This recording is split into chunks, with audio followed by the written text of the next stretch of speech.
prepping my 1966 D7 for its MOT, and somebody mentioned at the regional meet at Upward that my number plate didn't look right on the D7.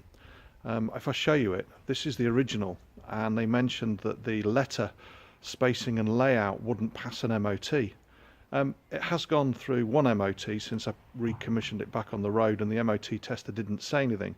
But when I started Googling and reading up on it, actually, technically, one could question the practicalities of the legitimacy of the law, the common sense of it. It should have a number plate like that, with the last letter on the baseline of the plate. Anyway, I bought this from Jepson's, highly recommended. The shield shape fits the BSA Bantam rear shield shape number plate perfectly. It needs no trimming, whereas this original plate I drilled and banged and filed, and it took a bit of fitting. So this is a much neater affair.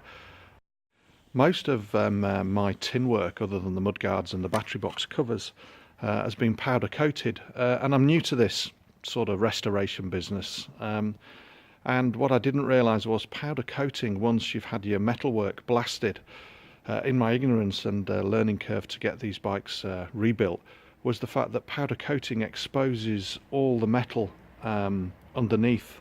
So whilst this has got a very good quality powder coating from KDS Blasting in Whittlesea, and I'm not paid to say that, but they are very good, it shows all the original, I don't know whether you can see that, I'm trying to catch it in the winter sun, all the original damage and corrosion to the component prior to it being powder coated.